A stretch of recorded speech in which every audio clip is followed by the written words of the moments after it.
안녕하십니까. 콜로이드 및 계명과학, 오늘이 6주차 강의가 되겠습니다. 이번 6주차 강의는 여기 화면에서 보시는 것처럼 그림에 보면 뭔지 모르지만 저렇게 왼쪽 하단에 있는 그림 같은 경우는 이제 활성탄, 활성 카본이라고도 하는데요. 보통 어떤 오염물질이라든가 이런 것들 흡착하는 데 많이 사용하죠. 활성탄의 오염물질이 이렇게 붙어 있는, 즉 흡착되어 있는 그런 상태를 갖다 이제 보여주는 것이고, 여기에 있는 그림의 경우에는 구형 활성탄의 겉표면에 저렇게 기체 분자들이 이렇게 한 줄로, 그쵸? 한 층으로 이렇게 다다다다다닥 붙어 있는 그런 형태를 갖다 나타내는데, 오늘 여러분들하고 같이 공부할 내용은 다름이 아니라 바로 고체와 기체 계면에서 일어나는 여러 가지 현상들, 즉 고체, 기체 계면에 대한 그런 내용을 같이 공부하도록 하겠습니다. 먼저 고체와 기체가 접해 있는 그런 경우에 한쪽 면이, 한쪽의 상태가 기체이니까는 그런 경우에는 접해 있는 경계면을 우리가 표면, 이렇게도 표현한다고 그랬었죠. 그쵸? 계면이라는 표현도 쓰지만 한쪽이 기체인 경우에는 접해 있는 경계면을 표면, 이렇게 이제 표현하기도 한다고 그랬어요. 자, 고체와 기체의 계면, 즉 표면, 여기에서는 어떠한 특징들, 어떠한 현상들이 일어나게 될지 우리가 이제 관찰을 해보면, 특히 기체라든가 증기, 기체 또는 증기라고도 이제 표현하기도 하지만요. 기체나 증기가 고체에 흡착되는 그런 이제 예가 고체, 기체의 계면에서 일어나는 현상 중에 하나일 수 있는 것이죠.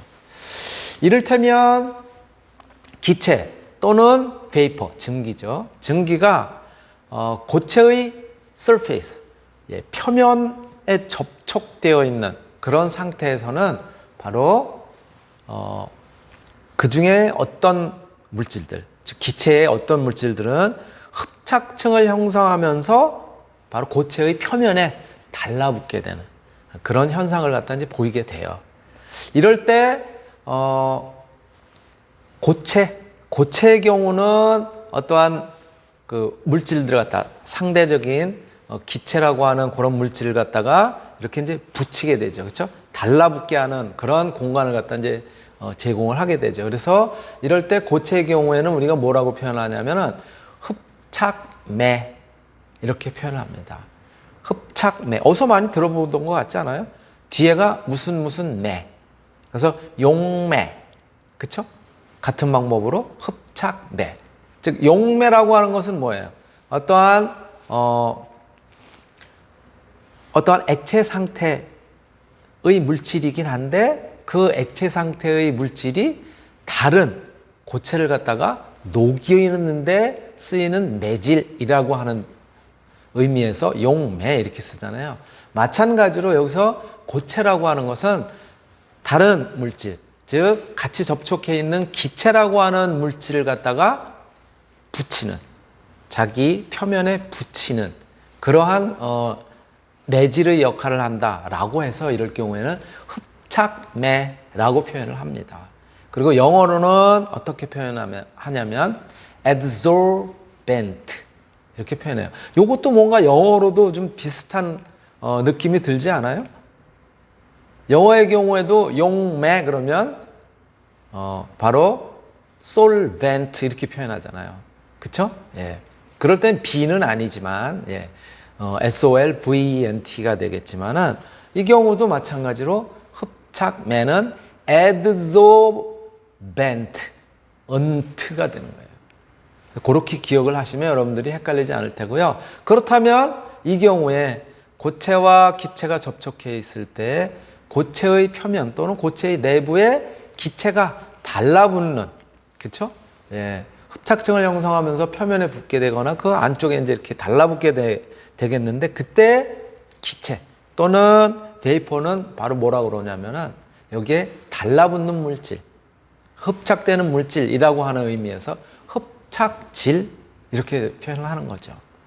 그리고 영어로는 adsobate 이렇게 표현을 합니다. 그러니까 조금 전에 제가 비유를 들어서 설명한 것처럼 여기에서도 이것은 기체라고 하는 것이 고체의 표면에 달라붙거나 혹은 그 내부에 만들어진 공간에 가서 달라붙게 되는 거잖아요. 그러니까 용매와 용질의 관계처럼 이때 용질이 용매에 녹아 들어가잖아요. 그쵸? 여기는 기체라고 하는 물질이 고체라고 하는 흡착시키는 물질인 흡착매에 가서 달라붙게 되잖아요. 그래서 이 경우에 흡착질 이렇게 얘기를 하고, 그래서 영어로 표현하는 그런 표현에도 좀 유사한 점이 있다. 그래서 흡착질의 경우에도 adsobate, 그렇죠? 예. 그래서 이렇게 끝에가 이제 어미 처리로 끝난다는 거예요. 영어도. 또 영어식 표현도. 그래서 용매와 용질의 경우에는 solvent, 그 다음에 solute 이렇게 끝나잖아요. 그쵸? 그런데 흡착매와 흡착질의 경우에는 adsorbent, adsorbate 이렇게 끝난다는 거예요. 그래서 이런 식으로 여러분들 연관을 지어서 그래서 기억을 해두시면 그러면은 기억하기가 쉬울 거로 이렇게 생각이 됩니다. 자, 이렇게 기체와 고체가 접촉되어 있는 그 계면, 즉 표면에서 일어나는 현상으로서는 바로 고체에 기체가 달라붙는, 표면에 이제 달라붙게 되는 그런 현상이 될 텐데요. 경우에 따라서 이렇게 진행이 되기도 할 거예요. 고체 내부 속으로 균일하게 막 이렇게 스며들어가는 그런 형태를 보일 수도 있을 거예요. 왜? 고체가 가지고 있는 공간이 있다면 그 공간에 기체들이 파고 들어가서 거기 스며들어갈 수도 있을 거예요. 이런 경우는 우리가 흡착이라는 표현보다는 흡수라고 하는 표현을 갖다 이제 쓰기도 하게 됩니다.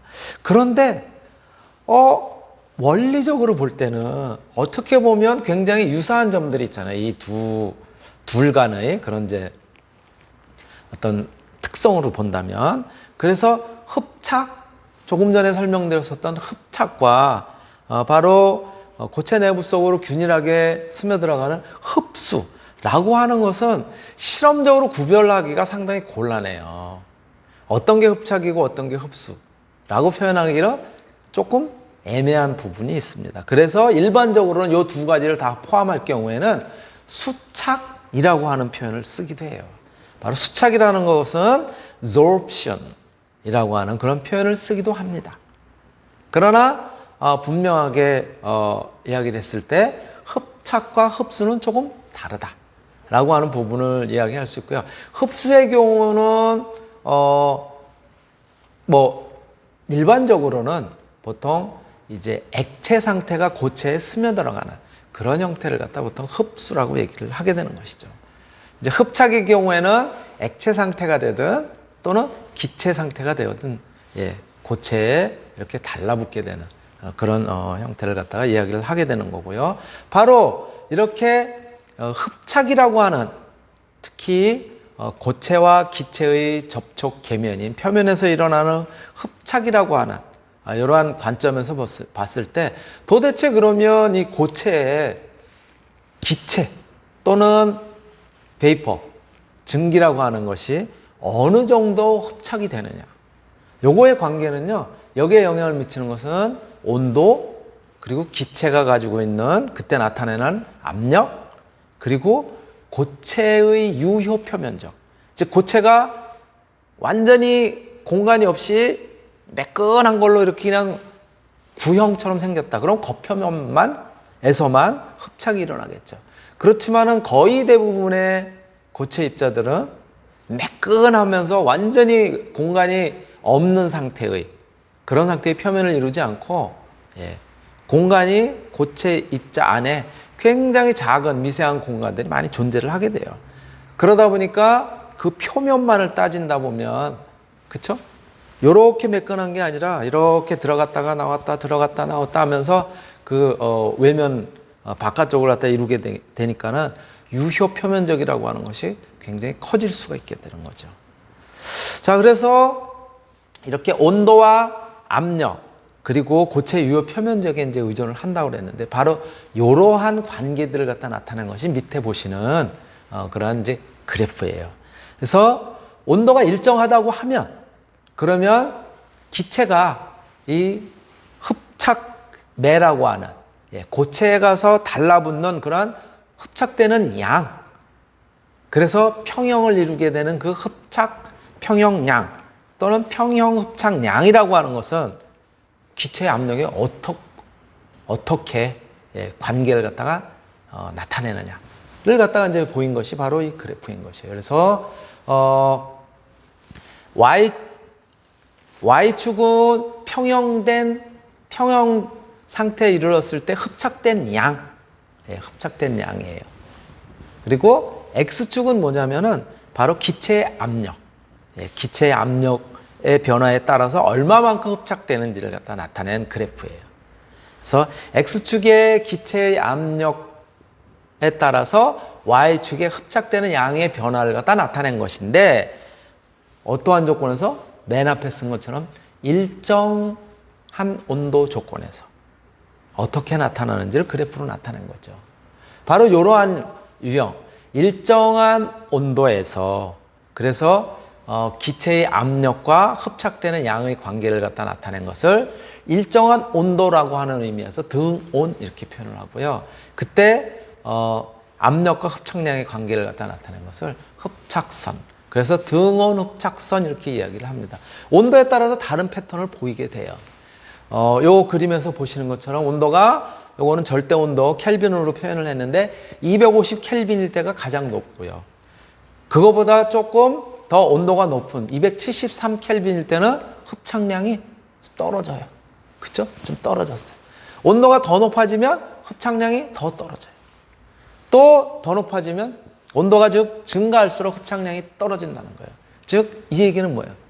온도가 높을수록 흡착이 잘 안 되고 온도가 오히려 낮아질수록 흡착이 더 잘 된다라고 하는 그런 이제 현상을 갖다가 특징을 보이고 있는 것이죠. 즉 온도가 낮을수록 더 많은 흡착되는 그런 양을 갖다가 나타낸다라고 이제 볼 수가 있고요. 바로 요 흡착 관계를 갖다 나타낸 온도가 일정할 때의 기체의 압력에 따른 흡착량의 변화를 나타내는 요 그래프는요, 숯이라고 하는 고체, 뭐 숯은 활성탄하고도 거의 뭐 유사한 그런 이제 특징을 갖다 가지고 있지만 숯이라고 하는 고체에 대해서 암모니아가 흡착되는 그러한 관계를 갖다 나타낸 그래프예요.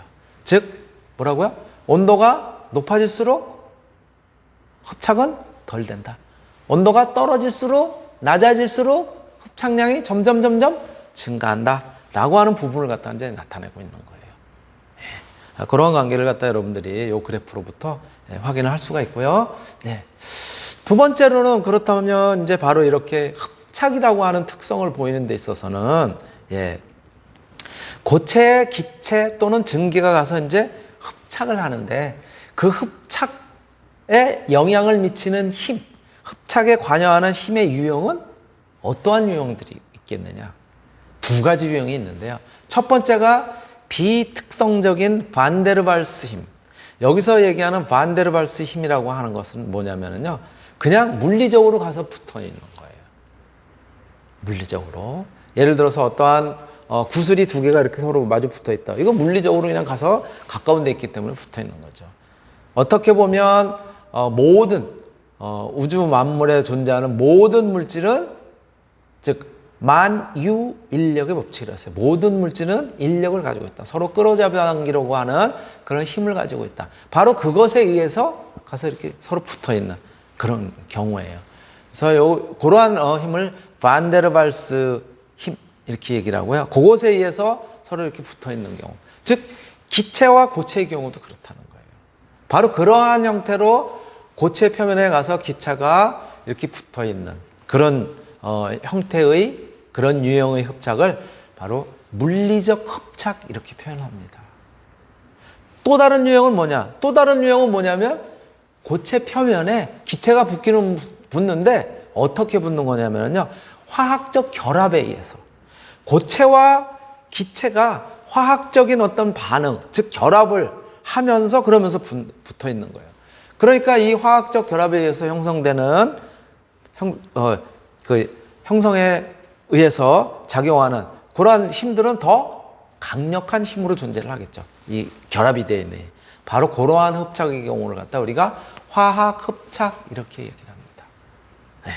그래서 바로 고체에 달라붙게 되는 기체 또는 증기의 흡착에 관여하는 힘의 유형은 첫 번째 물리적 흡착, 두 번째 화학적 흡착 이렇게 얘기를 할 수 있고요. 물리적 흡착이라고 하는 것은 바로 반데르발스 힘에 의해서 서로 붙어 있는 가까운 곳에 인접해 있는 곳에 있는 그런 이제 물질이 서로 붙어 있는 경우를 얘기하는 거고, 화학적 흡착이라고 하는 것은 화학 결합에 의해서 고체와 기체가 이렇게 강력한 그런 결합력을 가지고 그리고 붙어 있는 그런 형태라는 거예요. 자, 흡착된 기체 분자는 보통 2차원적 운동만으로 이루어집니다. 즉 붙었다 떨어졌다 이런 형태이고요. 흡착 과정에는 엔트로피라고 하는 뭐 새로운 개념이 나오는데요. 엔트로피는 감소를 하고 자유에너지도 감소를 합니다. 여기서 엔트로피라고 하는 것이 뭐냐면 그 밑에 줄에 표현을 해놨는데요. S라고 하는 것은 엔트로피라고 하는 연력학적 에너지를 갖다 나타내는 그런 개념인데요. 이 연력학적 에너지라고 하는 그런 이제 개념 중에 하나인 엔트로피, 엔트로피라고 하는 것은 S로 표현을 해요. 그래서 여기 보면 T 델타 S 이렇게 얘기를 하는데 바로 이것이 뭐냐면 자유에너지라고 하는 것과 관계를 갖다 가지게 되는데요. 자유에너지는 G로 표현합니다. 이것은 깁스라고 하는 학자가 연력학 관련의 연구를 갖다가 오랫동안 해서 업적을 낸 그런 이제 깁스라고 하는 학자가 만든 그런 개념인데요. 그래서 깁스의 자유에너지, 그래서 깁스라고 하는 사람, 이 학자의 머리 글자를 따서 G로 표현을 합니다. 그래서 바로 이 자유에너지라고 하는 것은요, 엔탈피 H로 표현을 합니다. 와 그리고 엔탈피 H-TS 이렇게 표현을 해요.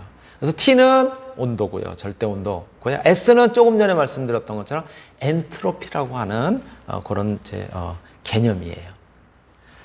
그런데 바로 이 자유에너지라고 하는 요것은 델타 H, 델타 G는 델타 H 마이너스 T 델타 S 이렇게 이제 표현을 하고요.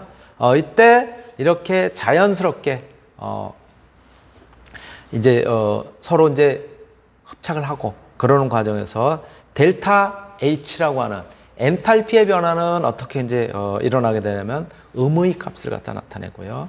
고체에 대한 기체 또는 증기의 흡착 과정이 그래서 통상적으로 뭐 모든 경우가 다 그렇지는 않지만은 통상적으로 발열 과정, 즉 에너지를 갖다 방출하는 그런 과정이라는 거예요.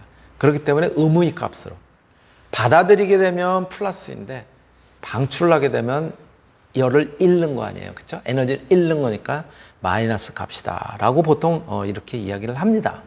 그리고 평형 조건에서, 즉 온도가 일정한 상태에서의 평형 조건에서의 그런 압력과 흡착량의 관계를 갖다 나타난 것이 조금 전에 보신 것처럼 요 그래프였었는데, 요 그래프에서 보시는 것처럼 바로 그래서 통상적으로 흡착량은 온도가 감소함에 따라서 흡착량이 증가하는, 온도가 증가함에 따라서는 오히려 흡착량이 감소하는 그런 형태를 조금 전에 요 그래프를 통해서도 우리가 볼 수가 있었어요. 바로 그 얘기를 갖다 이제 우리가 할 수가 있고요. 그런데 바로 이렇게 다양한 조건의 온도에서 흡착량에 대한 흡착열 이런 것들을 갖다가 관계를 갖다가 식으로 나타낸 사람이 바로 누구냐면은 클라우시우스 클레페이론이라고 하는, 클라우시우스 클레페이론이라고 하는 학자가 두 학자예요. 클라우시우스라고 하는 사람이 있고 클라페이론이라고 하는 사람이 있는데, 요 두 사람의 이론을 갖다가 융합을 시켜서 그래서 만들어낸 식이 바로 요 식입니다. 그래서 온도와 압력의 변화, 온도에 따른 압력의 변화라고 하는 것은 바로 뭐에 영향을 미친다? 엔탈피라고 하는 것에 영향을 미친다. 여기서 엔탈피라고 하는 것은 H로 표현이 되어 있는데요. 요 엔탈피라고 하는 것은 또 연력학적인 그런 개념에 있어서는 엔탈피는 어떠한 상태, 어떠한 물질들이 가지고 있는 내부 에너지에서 그 다음에 내부 에너지와 그리고 압력과 부피의 변화, 압력과 부피 변화 이런 것들이 더해지거나 또는 빼지는 그러한 관계예요. 즉 내부 에너지와 그리고 압력과 부피 변화에 의한 그런 에너지 변화를 갖다가 연관지은 것이 바로 뭐냐면은 엔탈피라고 하는 것이에요. 뭐 그런 정도만 여러분들이 기억해 두시면 될 것 같고요. 조금 더 학문적으로 이제 여러분들이 공부를 하거나 그럴 때는 이제 소위 이야기하는 연력학이라고 하는 부분을 갖다 따로 여러분들 관심을 가져야 되겠지만 우리 화장품 분야에서 바로 콜로이드 또는 계면화학적인 특성에서는 뭐 그런 정도만 이해를 하시면 될 것 같고요. 흡착이라고 하는 것은 표면에 결국은 인력의 불균형, 이러한 것들에 의해서 이제 발생을 하는 것이죠. 인력의 불균형이라는 것은 어느 쪽이 당길 거 아니에요, 그렇죠? 서로 당기지만은 어느 한쪽이 당기는 쪽이 더 큰 쪽에 가서 달라붙는 그런 형태로 이제 나타나게 될 때고요. 그래서 바로 이러한 불균이라는 상태에서의 표면 자유에너지, 아까 깁스의 자유에너지라고 얘기를 했는데 이것이 감소하는 그러한 형태로 흡착은 일어난다 라고 그냥 기억을 해 두시면 될 것 같고요. 자, 그렇다면 물리적 흡착과 화학적 흡착 어떻게 일어나는지 같이 한번 살펴본다면요. 물리적 흡착이라고 하는 것은 어쨌든 물리적 흡착도 뭐예요? 두 개의 물질이 서로 달라붙는 거잖아요. 그렇죠? 여기에는 뭔가 서로 결합을 하는 데는 그냥 가서 이렇게 턱 달라붙지는 않아요. 에너지가 필요하다고요. 바로 그러한 에너지 장벽을 넘어야 되는 에너지 장벽을 여러분들이 아마 중학교, 고등학교 때도 배웠겠지만 활성화 에너지 이렇게 이야기를 합니다.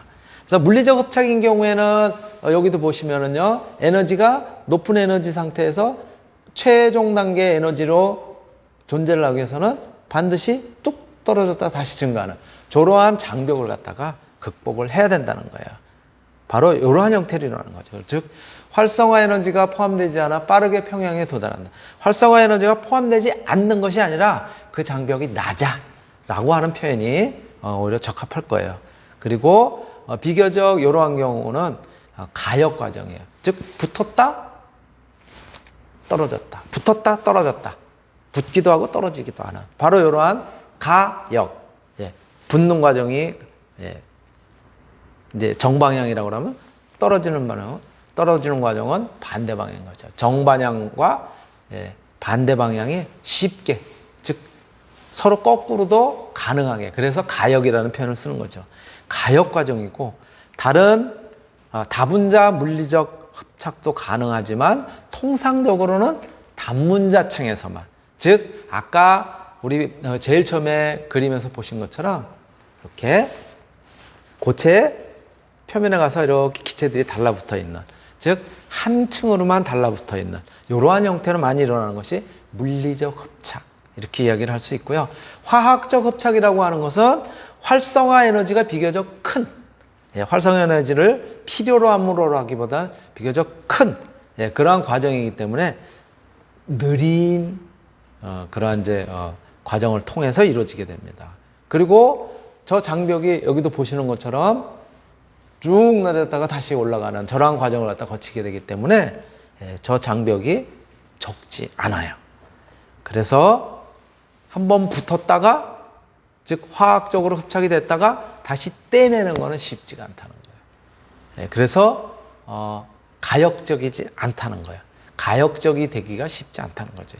붙었다가 다시 떨어지고 붙었다 떨어지고 이게 원활하게 이루어지지 않기 때문에 가역적으로 일어나는 것이 좀 어려운, 곤란한 그런 관계들이고요. 금속 M에 대한 두 원자 기체의 위치 에너지 곡선, 즉 이렇게 금속 M이라고 하는 것들이 있는데요. 여기에 위에 있는 거는 M에 X가 딱 가서 달라붙은 저러한 유형이고요. 그 다음에 요 밑에 있는 것은 M에 X들이 딱 달라붙다기보다는 조금 그냥 걸친 듯이 이렇게 이제 보이는 그런 형태이죠. 저렇게 딱 달라붙는 경우는 대부분 화학적 그런 흡착에 의해서, 반응에 의해서 저렇게 달라붙는 경우고요. 요건 거리를, 어느 일정한 거리를 두고 저렇게 붙어 있는 그런 경우는 물리적 흡착, 이렇게 이야기를 할 수 있다는 것이죠. 바로 그게 이제 그림으로 표현되어 있는 것이고요. 자, 그렇다면 이러한 기체가 고체 입자에 흡착되는 그러한 것들을 우리가 어느 정도 흡착이 됐는지 측정을 하기 위해서 바로 기체 흡착 실험법에는 어떤 것들이 무엇을 갖다 하기 위한 실험이냐면요. 기체 또는 증기의 흡착량을 갖다 측정하기 위해서 이제 하게 되는데요. 탈착 흡착매가 들어있는, 탈착이라고 하는 것은 붙어있던 것이 떨어져 나가는 이런 의미예요. 탈착 흡착매가 들어있는 밀폐 공간에 이미 알고 있는 양의 흡착질이 뭐죠? 가서 그 고체에 달라붙을 수 있는 그런 물질을 갖다가 집어넣어서 그래서 이제 측정을 하는 거죠. 그럼 뭐야? 처음에는 아무것도 넣지 않은 상태에서 그 다음에 나중에 기체를 갖다 불어넣어주면 가서 달라붙을 거 아니에요. 한참 이제 평형이 돼가지고 다 달라붙은 다음에 나중에 그랬을 때 얼마만한 양이 달라붙어 있는지, 얼마만한 그런 양들이 붙어 있는지 이런 것들을 측정할 수가 있어요. 그래서 바로 그 양을 측정하는 것이 용량법이에요. 그것을 부피로 측정하는 거예요. 어떤 기체의 흡착량 측정 결과로부터 고체의 비표면적을 갖다가, 즉 겉표면에만 주로 달라붙는다고 하니까는 바로 그 고체의 표면적을 갖다가 기체가 흡착된 그 양을 통해서도 우리가 계산을 거꾸로 할 수 있어요. 그래서 고체의 비표면적을 결정하기 위한 목적으로 바로 용량법이라고 하는 것이 많이 쓰이고요. 이때 기체는 가스 뷰렛에 넣고 압력을 측정을 하고 다양한 압력에서 흡착 등온선, 즉 온도가 일정한 상태에서 다양한 압력의 변화를 통해서 얼마만한 양들이 흡착이 됐는지 이런 것들을 이제 측정하는 방법인 거죠. 그래서 여기는 절대 온도 77 켈빈에서 용량법을 이용한 기체 흡착 장치를 갖다가 여기에 여러분들이 그림으로 이제 볼 수가 있는 그런 거고요. 예. 이러한 장치를 통해서 기체가 얼마만큼 흡착이 됐는지 이런 것들을 이제 알 수가 있고요. 자, 두 번째로는 중량법이에요. 중량법은 뭘까? 용량법은 부피였었는데 중량법은 중량이죠. 그렇죠? 질량. 기체 및 증기의 흡착 연구에 많이 사용하고요. 흡착매라고 하는 시료에, 즉 고체계가 되겠죠. 이 adsorbent가 되겠죠. 이 흡착매 시료에 증기나 기체를 갖다가 흡착시키게 되면 어떻게 되겠어요? 이 흡착매가 질량이 증가하겠죠. 그렇죠? 바로 그 질량의 변화를 갖다 측정함으로써 일정한 온도에서의 흡착량의 변화를 갖다가 우리가 구할 수 있는 그러한 형태예요. 바로 그러한 형태의 장치, 이것은 맥베인이라고 하는 사람의 흡착 저울, 즉 많이 흡착되면 흡착될수록 어떻게 되겠어요? 저 저울의 그쵸? 예, 중량이 더 높아지도록 그렇게 표현이 되겠죠. 그래서 그렇게 이제 측정을 할 수 있는 것이고요. 자, 세 번째로는 이제 흡착 등온선이에요. 혹은 등온 흡착선 이렇게도 표현합니다. 예, 바로 무슨 얘기냐면 온도가 일정한 상태에서. 왜? 온도까지 변해주면 그러면은 우리가 어떤 기체의 압력에 따라서 흡착되는 양의 변화가 어떻게 되는지 잘 모르잖아요. 그러니까 온도를 일정하게 했을 때 도대체 기체의 압력에 따라서 흡착되는 양의 변화가 어떻게 되는지 관계를 갖다 나타낸 거예요. 이것이. 그래서 X축은 기체의 압력, Y축은 V, 흡착량 V를 갖다 이제 표현한 겁니다. 자, 물리적 흡착에는 보통 세 가지 유형으로 나눠집니다. 가장 일반적인 것이 단분자층 흡착이에요. 즉, 고체 표면에 한 분자가 한 층으로만, 분자가 한 층으로만, 즉 단분자층으로만 흡착이 되는 경우를 얘기하고요. 두 번째는 뭐냐면 고체의 표면에 한 층이 쌓이고 그게 다 쌓이고 나면 그 위에 또 한 층이 또 쌓이고 그게 다 쌓이고 나면 그 위에 또 한 층이 쌓이는 이렇게 다분자층 흡착을 갖다가 이제 우리가 생각할 수 있고요. 세 번째로는 이 고체가 가지고 있는 그 세공, 미세한 공간들이요. 또는 그 미세한 공간이 이제 모세관처럼 이루어져 있을 때 그 모세관 안에 스며들어간 다음에 거기서 응축이 돼가지고 남아있는 그러한 형태. 이것을 갖다가 우리가 뭐라고 얘기하면 모세관 서림 이렇게 표현을 하는 거예요. 그래서 세공 또는 모세관에서의 서림, 응축의 결과로 나타난 이러한 형태로 우리가 물리적 흡착을 갖다 볼 수가 있고요. 바로 이러한 관계들, 일정한 온도에서 기체나 또는 증기 압력과 흡착량의 관계를 갖다 나타낸 이 식을 갖다가 일정한 온도에서 우리가 흡착 등온선 이렇게 얘기하는데 바로 이 실험을 다양한 물질에 대해서 누가 했냐면은 브루노이어라고 하는 사람이 했어요. 브루노이어라고 하는 사람이 했더니 유형이 어떻게 나타나냐면 한 5가지 유형으로 나타나더라. 5가지 유형으로요. 그쵸? 조금씩 다릅니다. 1번, 2번, 3번, 4번, 5번. 4번하고 5번하고 같은 거 아닌가? 다르죠. 그쵸? 4번은 이렇게 급격하게 올라갔다가 천천히 갔다가 또 다시 급격하게 올라갔다가 천천히 올라가 그런 유형이고요. 5번은 천천히 올라가다 급격하게 갔다가 다시 천천히 그런 유형이에요. 그쵸? 좀 달라요, 모양이. 비슷한 듯 하면서도 여러 가지 유형으로 관찰을 할 수가 있다. 그런 얘기고요. 자, 그러면 그 유형을 갖다 하나씩만 간단하게 설명을 해본다면 1형, 첫 번째 유형의 등온선이에요. 첫 번째 유형의 등온선, 저거죠? 급격하게 쭉 올라갔다가 그 다음에 천천히 증가하는 그런 유형입니다. 바로 1형 등온선은 압력이 증가함에 따라서 흡착량이 어떤 한계값까지는 상당히 급격하게 증가를 해요. 그러다가 그 이후에는 천천히 증가하는, 즉 증가폭이 점점 감소하는 그런 유형이에요. 바로 요와 같은 일정 온도에서 요와 같은 현상을 보이는 그런 유형의 등온선을 뭐라고 얘기하냐면 랑규미어라고 하는 학자가 여기에 관련된 그런 어떤 이제 식이라든가 또 관계라든가 이런 것들을 갖다 규명한 분이에요. 그래서 바로 이러한 유형을 랑규미어형 등온선이라고 얘기를 하고요. 보통 어느 때 일어나냐면 흡착이 단분자층에 한정되어서 일어날 때, 그럴 때, 그러니까 한 층만 쫙 다다다닥 쌓이는 거예요. 그럼 뭐예요? 처음에는 층이 있을 때는 처음에는 표면에 가서 다다다닥 붙으다가 거의 이제 마지막에는 뭐예요? 더 이상 붙을 그런 표면이 없으니까는 점점 느려지는 그런 유형인 것이죠.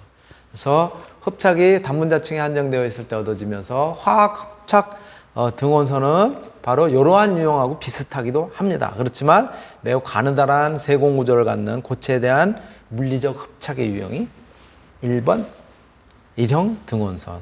아까 우리가 보셨던 거예요. 그쵸? 제일 처음에 봤었던 거 뭐예요? 273켈빈에서 수세, 암모니아가 흡착되는 그런 유형이 뭐였었어요? 다 쭉 올라갔다 이렇게 됐었잖아요. 그쵸? 다시 한번 보실까요?